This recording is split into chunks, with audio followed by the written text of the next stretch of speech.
Greetings and welcome to the September 4th edition of Reading Through the Bible in a Year from Mighty Through God.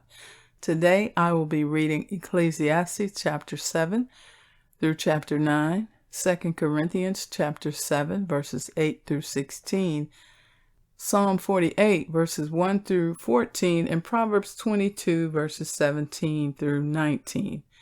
And today I'm reading from the New International Version. This section is titled Wisdom.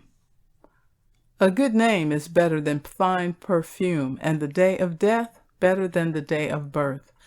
It is better to go to a house of mourning than to go to a house of feasting, for death is the destiny of everyone.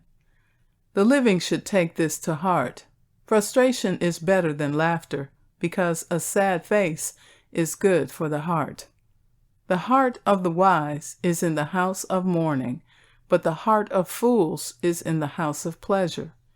It is better to heed the rebuke of a wise person than to listen to the song of fools. Like the crackling of thorns under the pot, so is the laughter of fools. This too is meaningless. Extortion turns a wise person into a fool, and a bribe corrupts the heart. The end of a matter is better than its beginning, and patience is better than pride. Do not be quickly provoked in your spirit, for anger resides in the lap of fools. Do not say, "Why were the old days better than these?" For it is not wise to ask such questions. Wisdom, like an inheritance, is a good thing, and benefits those who see the sun. Wisdom is a shelter, as money is a shelter. But the advantage of knowledge is this: wisdom preserves those who have it. Consider what God has done. Who can straighten what he has made crooked? When times are good, be happy. But when times are bad, consider this: God has made the one as well as the other. Therefore, no one can discover anything about their future. In this meaningless life of mine, I have seen both of these: the righteous perishing in their righteousness, and the wicked living long in their wickedness.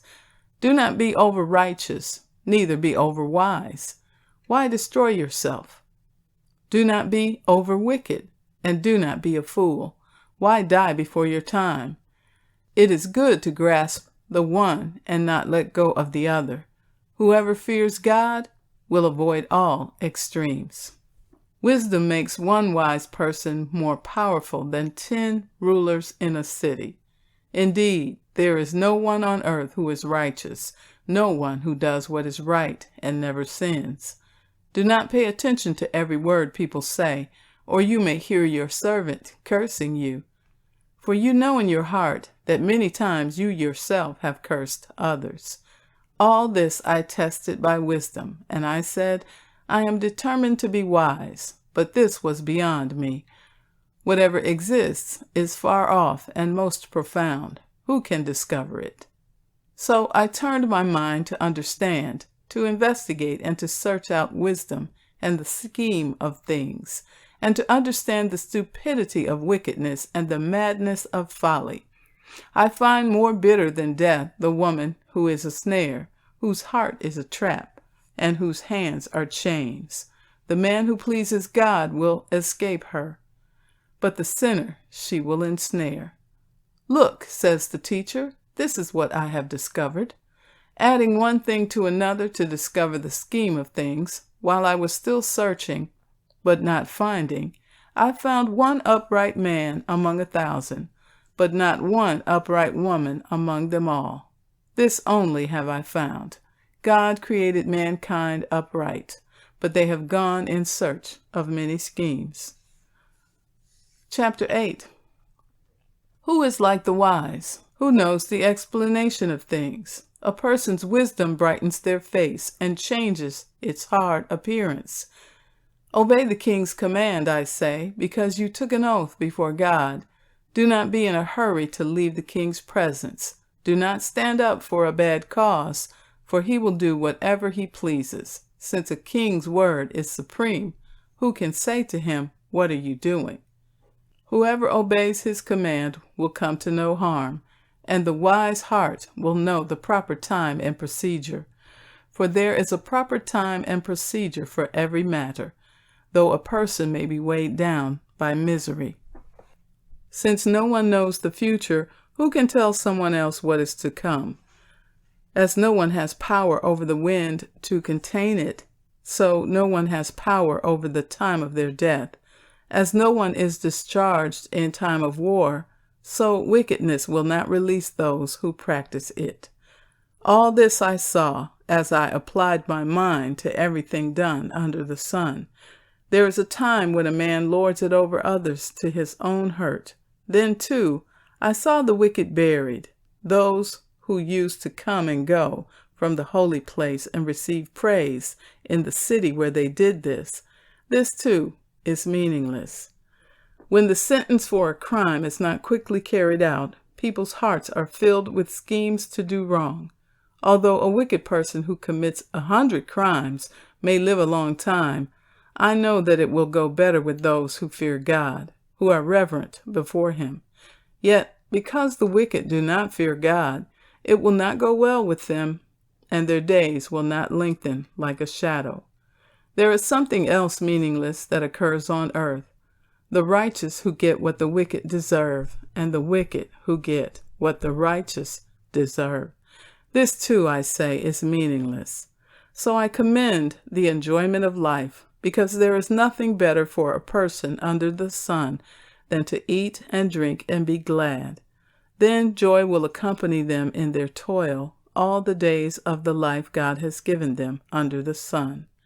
When I applied my mind to know wisdom and to observe the labor that is done on earth, people getting no sleep day or night, then I saw all that God has done.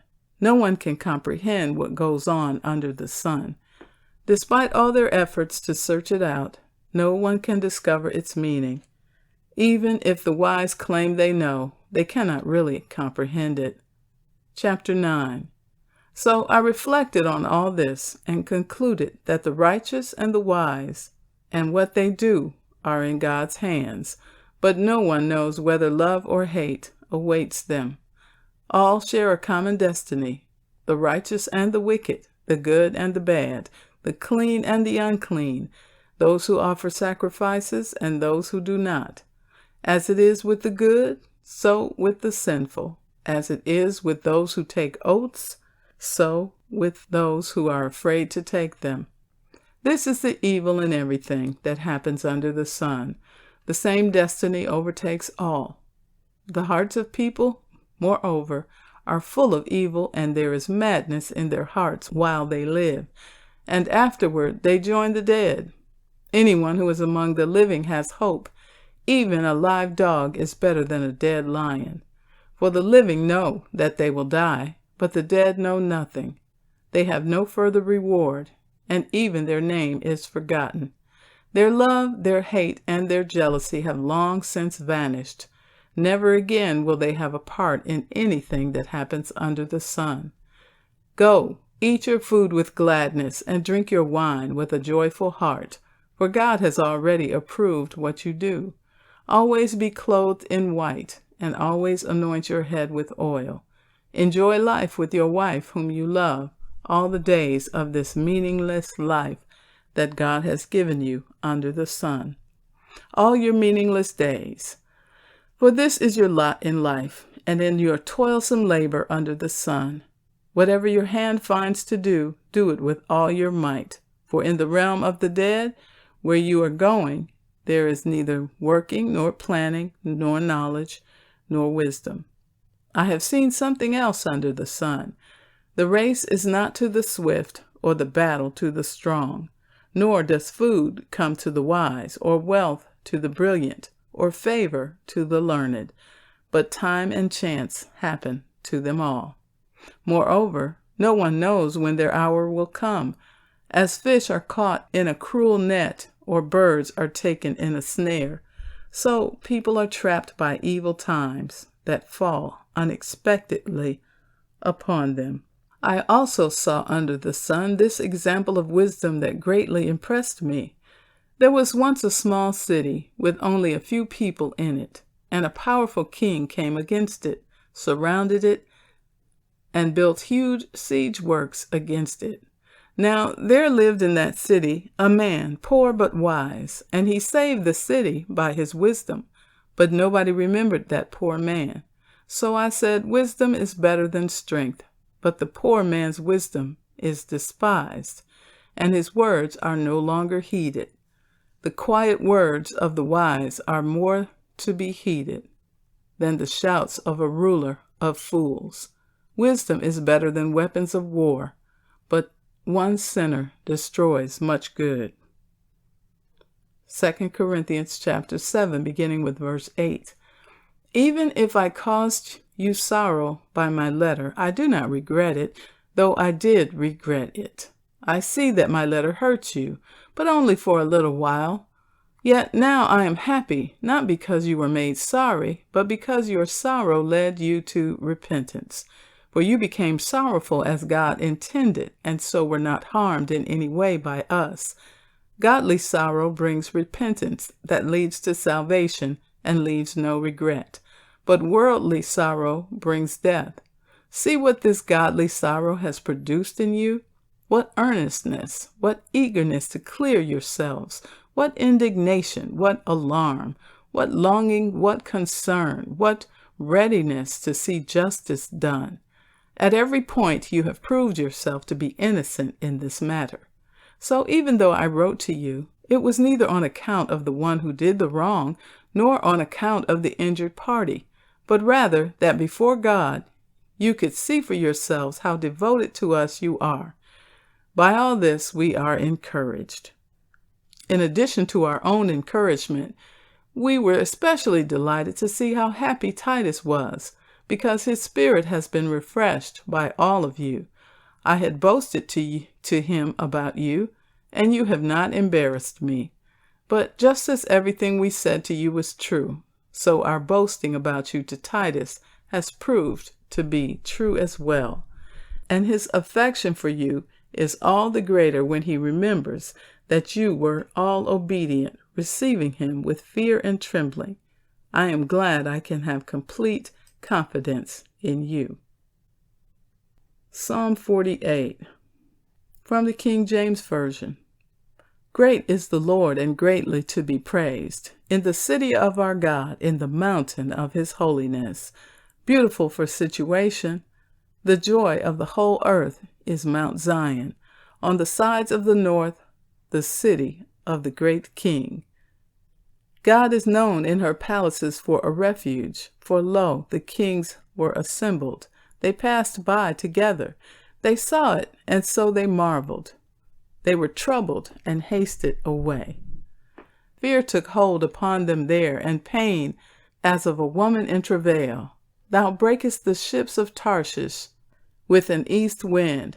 As we have heard, so have we seen in the city of the Lord of hosts. In the city of our God, God will establish it forever. We have thought of thy loving kindness, O God, in the midst of thy temple. According to thy name, O God, so is thy praise unto the ends of the earth. Thy right hand is full of righteousness. Let Mount Zion rejoice. Let the daughters of Judah be glad because of thy judgments. Walk about Zion and go round about her. Tell the towers thereof. Mark ye well her bulwarks. Consider her palaces, that ye may tell it to the generation following. For this God is our God forever and ever. He will be our guide, even unto death. Proverbs 22, verses 17 through 19. This section is titled 30 Sayings of the Wise. Saying 1. Pay attention and turn your ear to the sayings of the wise.